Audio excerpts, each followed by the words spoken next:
Good afternoon, everybody. My name is Mercure, and the title of my project is a little bit different than what's in the program because it has changed over the course of the project.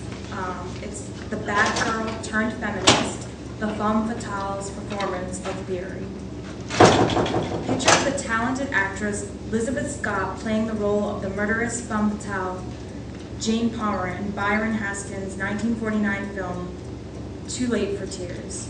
Her gorgeous blonde locks, beautiful long legs, luscious thick lips, all dolled up in a shimmery evening gown fit for a princess to wear. Sporting a gaudy necklace that sparkles brighter than the stars do in the sky, stumbling over a balcony, plummeting to her untimely death after the police barge into her brand new luxurious hotel suite in Mexico, accusing her of the murder of not one, but two of her husbands. She desperately grabs two big handfuls of cash from the suitcase full of money she is in possession of, which happens to be the driving motivation for the murders she is guilty of. She darts in the opposite direction, which happens to be the balcony, trips and falls over the balcony, ending her life with a high-pitched scream that chills to the bone. After she falls to her death, the money she so desperately clings to disperses into the air, hovering around her dead body like snowflakes in a snow globe. Having the manipulative, greedy, seductive, murderous femme fatale fall to her death, as in this example, or perhaps to be punished in some other manner, jail or marriage, is supposedly a distinctive characteristic of film noir. However, the results of my analysis of film noir do not, at least in most cases, provide an example of the female character that is purely evil, deserving of such punishment. Instead, I find it very difficult to know for certain the extent to which most of the femme fatales I encountered are good or bad, even the murderous, greedy Jane Palmer. This ambiguity, represented in the archetype of the femme fatale, provides a solution to one of the biggest concerns facing feminist theory. Voicing feminist theory within a patriarchal culture inscribed in the very language used by that culture presents and has presented a struggle for feminist theorists who wish to communicate a voice that has no affiliation with the patriarchal structure, one that will free women from its constraints. One way to hypothesize a solution to this problem is to create a voice for feminist theory, a language that does not have any affiliation with the patriarchal structure. But this seems highly unlikely, considering that any voice, any language created, will inevitably be linked to the past. Taking into consideration this inevitable link to the past, another more feasible way to create a voice for feminist theory might be to return to the past and begin to revive the voice of feminist theory there, as it exists, in the past, before theorists of feminism began to wish for a voice that could exist outside of the patriarchal structure. What I propose, then, is a return to the archetype of the femme fatale in classic film noir, usually recognized as occurring from the early 1940s to the late 1950s. It is a figure that offers feminist theory a new voice, one that is, of course, linked to the past, but one that offers a voice that is indecipherable to the male subject who objectifies women, one that gives the power of voice to the object, women, rather than the subject, man.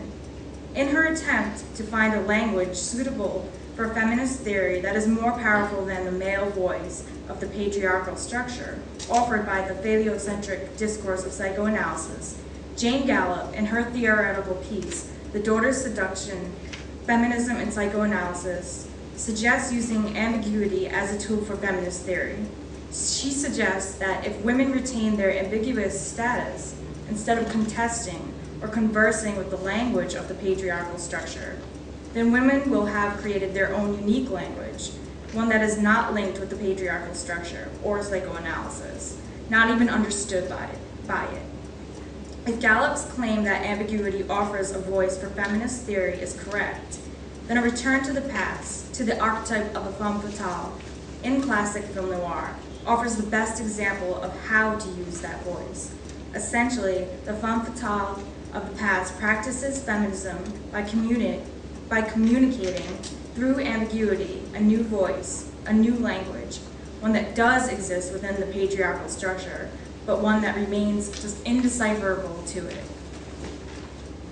The femme fatale acts out these theories of feminism prior to their existence, most expressively when she is seen as a spectacle in a musical performance. Here, she displaces the role of the male subject by resisting his power to know whether or not she is good or bad, and to what extent she is good or bad. She acts as the object of his desire by performing for him, but is she really performing for him?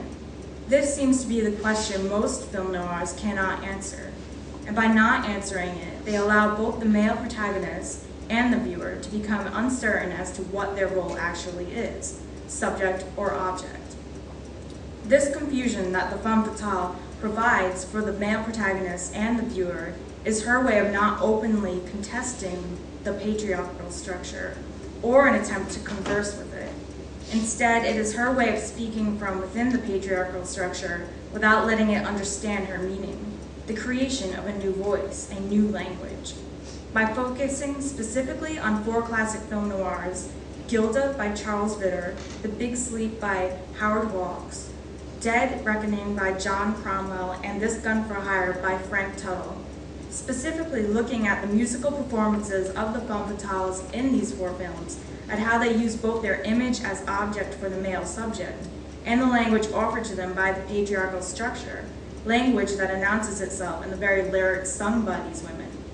To assert a more dominant role than their male subject, I will show how the femme fatale acts out the theories of feminism prior to their emergence. Before I begin my analysis of the femme fatale, though, I want to frame my own research by looking at what prior scholarly research has contributed to this subject matter. I will begin by looking at the treatment of the genre of film noir, according to scholarly history. One of the most accurate descriptions of film noir I have come across in my research is Raymond Board and Etienne Chalmonton's detailed account of what to expect from a typical noir in their work, A Panorama of American Film Noir. The text states, "But then, more than with the violence, the anguish has to do, perhaps, with the strange unfolding of the action. A private detective accepts the vaguest of missions, to find a woman, to halt a blackmail attempt, to deter someone. And straightway his path is littered with corpses. He's tailed, hit over the head, arrested. Let him ask for information, and he finds himself tied up, bleeding, in some deep cellar. Various men, questioned at night, shoot and then run off. There is, in this incoherent brutality, something dreamlike, and yet this is the atmosphere common to most film noirs." Board identifies some of the key characteristics that are distinctly film noir in this short description. A male protagonist, usually a private detective, gunplay, the element of criminality, a lack of morality, and ambiguity in the plot. But there are other identifiable characteristics as well, such as the use of black and white film instead of color, discontinuity of time, usually in the form of a flashback or a flash forward, strange camera angles, use of lighting to create unease, a voiceover, usually the male protagonist, however not always, as in the case of Henry Hathaway's Kiss of Death, where the voiceover is a woman's. The use of wordplay, mostly in the form of double entendres, primarily taking place at nighttime, dark alleys, rainfall, urban landscapes, roadways, and cars figure into the mise-en-scene regularly, and the archetype of the femme fatale, a dangerously beautiful woman who leads men into their destruction. Also, on another level, one that has nothing to do with plot or mise-en-scene, these films are known for being low-budget films made at a rather rapid pace. They're not typical Hollywood blockbusters that center around one star. Instead, they are B-list films that employ a lot of unknown actors that never make it big. And finally, they are known for being distinctly American films, set in America, made in America, from a distinct time period, the 1940s and 1950s. All of these above characteristics are what classify a film under the genre of film noir. Some examples that meet these requirements that you might recognize are The Maltese Falcon by John Huston, Double Indemnity by Billy Wilder, The Big Sleep by Howard Hawks, Gilda by Charles Vidor, Out of the Past by Jacques Turner, and The Lady from Shanghai by Orson Welles. Although most of the criteria listed above are necessary in order to define a film as a film noir, establishing that these films are distinctly American films from the 1940s and 50s seems to take precedence over the other criteria whenever scholars attempt to define the archetype of the femme fatale as it exists within film noir. Considering that this time period was a turbulent time for women in America who were being forced out of their newly found independence in the workplace, achieved during World War II, when men went off to war and women dominated the workforce, back into the domestic atmosphere of the home, the duplicity of the femme fatale in film noir is often seen as a reflection of the confusing status of women in society at that particular moment in history. Duplicity is only one of the many characteristics associated with the femme fatale, though. There are many others.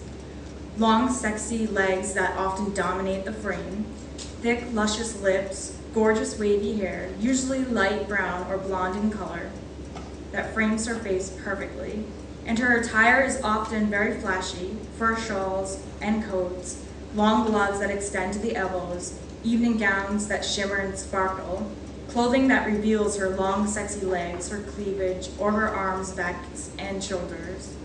And she is always in possession of a sexy pair of high heels. These are some of the most prominent characteristics of the femme fatale's outward appearance.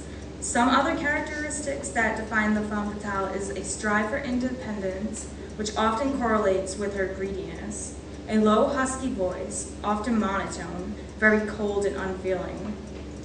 For example, Vivian in Howard Hawks' The Big Sleep, Dusty in John Cromwell's Dead Reckoning, and Kathy in Jacques Turner's Out of the Past. A very reserved demeanor, often ambiguity as to where they come from, who they are, who they love, if they love, what it is they want, why they commit violent acts such as murder.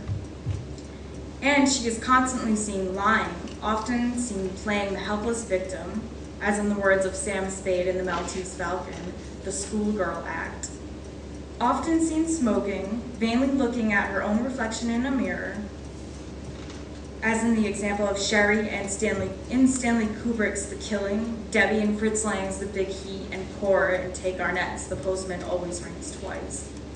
And she is often seen hanging out in gambling joints and dingy nightclubs, sometimes even performing at them, as in the case of Gilda in Charles Vitter's Gilder, or Vivian in Howard Hawks' The Big Sleep, and Ellen in Frank Tuttle's This Gun for Hire. Where feminist film theory is concerned, the femme fatale in film noir, with their narcissistic need to look at themselves in the mirror, their focus on creating a flashy outward appearance, one that attracts the opposite sex, and their inclination to perform for the male protagonist, are a primary example of how film has constructed society to view women primarily as objects, or vice versa, how society has constructed film to support this view of women. For theorists such as Laura Mulvey and Kaja Silverman, there's a need to obliterate this portrayal of women in film, and consequently in society as well. But before this can be achieved, the patriarchal structure that defines our society, a structure that allows the male to dominate the position of power, and the female to act as his object of desire, and remain powerless, must be either changed or obliterated. The problem facing feminist theory is how can this structure be changed or obliterated when everything in society has been constructed by it. For instance, the institution of marriage, or the division of males and females into separate bathrooms, and, for my primary concern here, the difference in how women and men are viewed in film. Also, the very language that we speak is a direct consequence of this structure. Otherwise, there would be no need for a different term to describe a woman as woman and a man as man. There could just be one term to describe both. And so the problem of language remains one of feminist film theory's primary concerns. How can any change occur in the way women are portrayed in film if the very language used to contest or converse with the patriarchal structure is inscribed in that structure? Now, my research suggests that taking another look at the femme fatale will make a new contribution specifically to feminist film theory, one that allows the image of the femme fatale as spectacle, an image that has previously been considered a negative one for women, to occupy the dominant role, usually only reserved for the male figure in our patriarchal society. Rita Hayworth's portrayal of Gilda in Charles Vitter's 1946 film Gilda represents an exemplary model for feminist film theory by revealing through her musical performance of Put the Blame on Maine how to speak within the patriarchal structure without conversing with it and without contesting it. In her second performance of Put the Blame on Maine, Gilda, who throughout the film has been falsely portraying herself as a promiscuous girl to make her ex-lover Johnny jealous, begins stripping off her clothes during the number as he watches, slowly removing her long, shiny black glove, swinging it around, and throwing it into the audience. She proceeds to do the same with her second glove and with her necklace, and she would have taken her dress off too, except, in the words of Gilda herself, she is not very good with zippers. After Johnny has Gilda dragged off stage, he confronts Gilda saying, "What do you mean by it?" He cannot seem to comprehend the meaning behind Gilda's striptease. He then slaps her and storms off. Shortly after, Detective Obregon clarifies the situation for Johnny. He states, "Gilda didn't do any of those things, not any of them. It was just an act, every bit of it. And I'll give you credit, you were a great audience, Mr. Farrell." The important point to make here is that Gilda has been only acting promiscuous. Her performance is specifically for Johnny to see, and the fact that Johnny is unable to read the falseness of her performance, both on and off stage, reveals how Gilda uses the language of the patriarchal structure to redirect power to women. This claim is something feminist film theory might contest. For instance, Marianne Doan suggests that the femme fatale is not an exemplary model for feminist film theory. In her work, Femme Fatale's Feminism, Film Theory, Psychoanalysis. She writes, "The power accorded the femme fatale is a function of fears linked to the notions of uncontrollable drives, the fading of subjectivity, and the loss of conscious agency, all themes of the emergent theories of psychoanalysis. But the femme fatale is situated as evil and is frequently punished or killed. Her textual eradication involves a desperate reassertion of control upon the part of the threatened male subject. Hence, it would be a mistake to see her as some kind of heroine of modernity. She is not the subject of feminism, but a symptom of male fears about feminism. Nevertheless, the representation, like any representation, is not totally under the control of its producers and, once disseminated, comes to take on a life of its own." Here, Doan is suggesting that Gilda is more powerful as a figure who reveals that there is a patriarchal structure in place, one that gives priority to the male subject, than as a figure who shows how to speak from within that structure. She claims that the femme fatale should not be seen as some kind of heroine of modernity, but rather a symptom of male fears about feminism. However, in the case of Gilda, she is speaking a language indecipherable to her male subject, Johnny, and she is speaking a language indecipherable to her extended audience, the viewer of the film. It is indecipherable because as the audience, we can never know for certain which performance is the real one, her act on stage as a stripper or her act off stage as a promiscuous girl. Her ambiguity then leaves both Johnny and the viewer powerless of interpreting the truth. Gilda is speaking a new language, one that is indecipherable to the patriarchal structure, thus offering feminist theory a new voice, one that does exist within the patriarchal structure, but one that remains indecipherable to it, thus acting as an exemplary model for feminist theory, a heroine of modernity.